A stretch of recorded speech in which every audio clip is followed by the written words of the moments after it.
Bonjour à tous, vous retrouverez ici un petit extrait de mon live, puisque j'ai décidé de faire des petites pastilles sur chacune de mes reviews.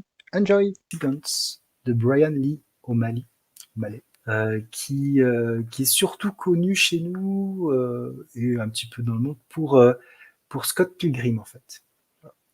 Donc là, j'ai trouvé ce comics dans ma médiathèque. Voilà, c'est édité par Dargo. C'est un format, c'est un petit format en fait, je dirais équivalent nomade. Et, euh, et de quoi ça parle? Seagulls, c'est une bonne question.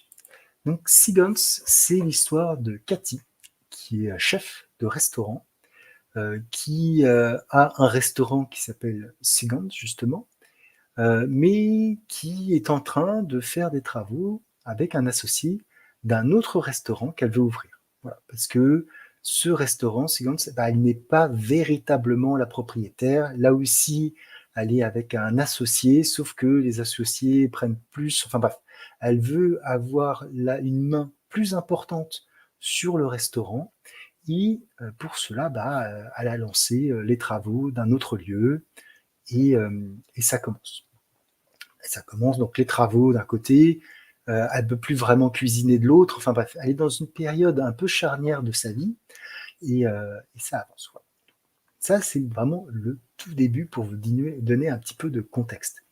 Comme vous pouvez le voir, c'est un style assez cartoon. Et donc, elle n'est pas encore trentenaire, elle est sur le début, la fin de la vingtaine. Cette chef va faire va tourner dans le restaurant au fur et à mesure, essayer de voir les gens, et il va se passer quelque chose d'un peu spécial. Est-ce que je l'ai mis dans la planche suivante? Je pense que oui. Elle va voir au cours, elle ne sait pas trop si c'est un rêve ou pas, mais elle va découvrir un être. Alors c'est une jeune fille voilà, qu'on voit avec les cheveux jaunes blancs sur sa commode. Elle va faire une espèce de rêve où elle la voit ouvrir le tiroir d'une de ses commodes, etc. Donc, c'est assez bizarre, mais comme on peut le voir là, graphiquement, les couleurs montrent que ça serait peut-être un rêve ou quelque chose. Bref, elle fait pas vraiment attention, mais ça turlupine un petit peu quand même. Et ce qui se passe, c'est qu'au restaurant, euh, elle va flirter avec le cuistot et il y a un drame qui va se produire. Une jeune serveuse du nom d'Azel va se brûler les bras avec de l'huile de friture. Donc tout de suite hôpital, etc., etc. Et en faisant cette petite enquête, Cathy elle se rend compte que si elle s'est brûlée, c'est parce que d'une part, elle est très timide et qu'elle ne voulait pas déranger les cuistots. Et donc, il y a ce drame qui se produit. Et en fait, en faisant l'enquête, Cathy, elle se rend compte que c'est parce qu'elle avait flirté avec le cuistot qu'il a mal rangé un ingrédient que cette jeune serveuse voulait récupérer. Et du coup, ne voulant pas gêner, elle a fait, elle a fait un, elle s'est glissée derrière le cuistot et l'accident a eu lieu. Donc, bon, voilà. Et en fait, elle se dit, et là, elle a la réminiscence de cet être qui est venu la voir, etc. Donc, elle cherche dans sa commode, elle sort un petit paquet, et à l'intérieur de ce paquet, il y a un carnet et un champignon. Et sur le carnet, il y a écrit erreur.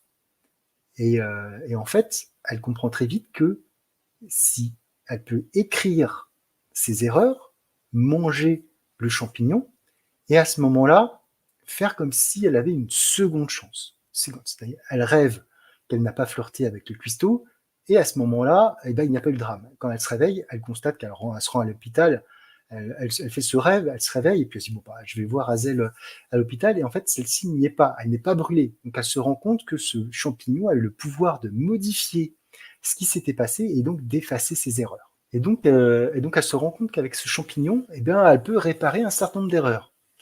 Et donc, elle va se dire, c'est très intéressant tout ça, parce que peut-être que en changeant certaines choses, je vais pouvoir améliorer certaines situations.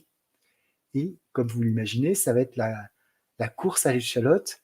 Elle va de plus en plus essayer de modifier son futur, son passé pour avoir un meilleur futur, etc. Et ça va s'emballer. Donc le titre porte bien son nom, effectivement, seconde chance. Et surtout, Cathy va aller très très loin. Je vous raconte pas tout, mais bon, vous imaginez bien si on vous donne, si vous avez la possibilité de changer des choses juste en les écrivant sur un carnet et en mangeant un champignon, il y a peut-être pas mal de choses que vous changeriez. Et donc, elle va changer un certain nombre de choses. Sauf que c'est un petit peu l'effet papillon, hein, c'est que on change quelque chose, mais ça peut avoir des conséquences sur d'autres. Et c'est ce qu'on va découvrir au fur et à mesure de ce comics. Un comics qui est quand même assez conséquent. Donc c'est un récit complet. Il fait 317 pages. L'histoire, elle se lit très très bien. C'est plutôt sympathique. En tout cas, c'était une bonne surprise de mon côté.